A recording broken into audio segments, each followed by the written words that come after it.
Captain Kharat file अगदी आपल्या महाराष्ट्रात घडलेली घटना आणि याच्यात बळी पडलेलं अगदी हाय प्रोफाईल लोक, त्याच्यानंतर अनेक स्त्रिया. बरं, ज्या महिला आयोगाच्या अध्यक्षा आहेत त्या पण या बाबांच्या डोक्यावर छत्री घेऊन आणि त्यांचे पाय धुताना आपण बघितलेलं आहे, व्हिडिओ बघितलेला आहे त्यांचा वाला.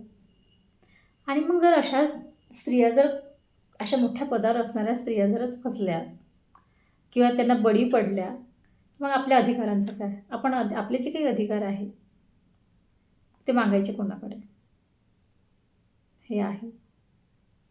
बरं, हे जे बाबा आहेत, जे निर्माण होतात आणि करोडोची माया जमवतात, हे कोणाच्या भरोशावर? आणि आपण स्त्रियाच का बळी पडतो?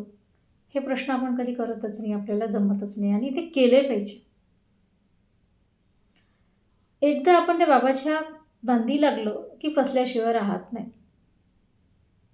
58 स्त्रिया फसणे, त्यांना गुंगीचं औषध देऊन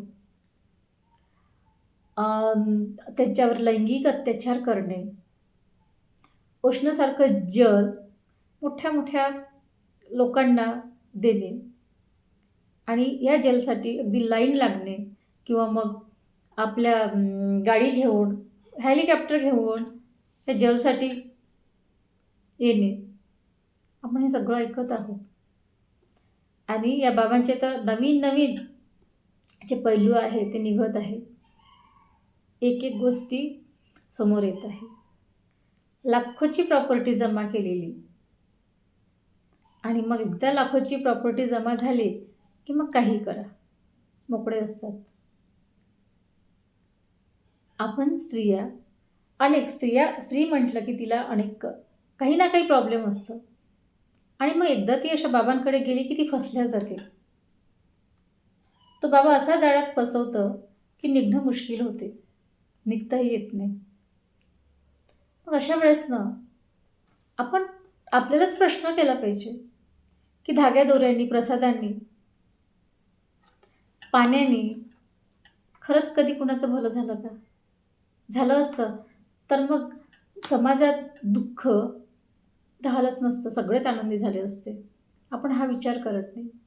आपण खरं खोटं, श्रद्धा अंधश्रद्धा याच्यात भेदच करायला विसरलेलो आहोत. श्रद्धा असावी पण अंधश्रद्धा नसावी. श्रद्धा नेहमी प्रश्न करता येतं श्रद्धेमध्ये, पण अंधश्रद्धेत डोळे मिटून विश्वास करतो, मग ते काही असो. मग हा भेद आपल्याला केव्हा कळणार आहे? एक तर आपण इतकं मानसिक गुलामगिरी जखडलेलं आहे की आपण त्याच्यातून बाहेरच पडत नाही. आणि जर आपल्याला ह्या मानसिक गुलामगिरीतून मुक्त व्हायचं असेल तर त्याच्यासाठी वाचन महत्त्वाचं आहे, शिक्षित होणं महत्त्वाचं आहे, शिक्षण घेणं महत्त्वाचं आहे. आणि ते शिक्षण जे विज्ञानवादी दृष्टिकोनातून आपण घेऊ, प्रत्येक गोष्टीकडे आपण बारीकाईने बघू किंवा तर्कवितर्क करू, तेव्हाच आपल्याला हे सगळं कळणार, तोपर्यंत कळणार नाही. पुस्तक वाचता आलं म्हणजे आपल्याला सगळं आलं असं नाही. आपल्याला कळलं पाहिजे आपण काय करायचं आणि काय करू नये, आपण कशाने सुखी होऊ आणि कशाने दुःखी होऊ. कारण सुख दुःख हे आपल्याच मुळे असतं, कोणी याला दोष नसते. जे काही आपल्याकडे येतं ना, आपल्याला जे काही सुखदुःख असते ना, त्याचं कारणीभूत आपण असतो, दुसरं नाही. आणि त्या सुखदुःखाचं जे काही औषध आहे ते पण आपल्याचकडे असतं, कोणीच काही करू शकत नाही. त्यामुळे आपण कसं जागृत होऊ, आपल्याला कसं कळेल ह्या सगळ्या गोष्टी, आपण याचा विचार केला पाहिजे.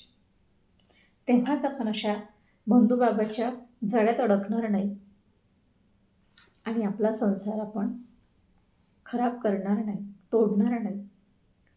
आणि प्रत्येक स्त्रीने याचा विचार करायला पाहिजे, तरच आपल्याला स्त्रियांचे संसार वाचतील. अन्यथा बाबाच्या मागे लागा, संसार तोडा, असंच होणार.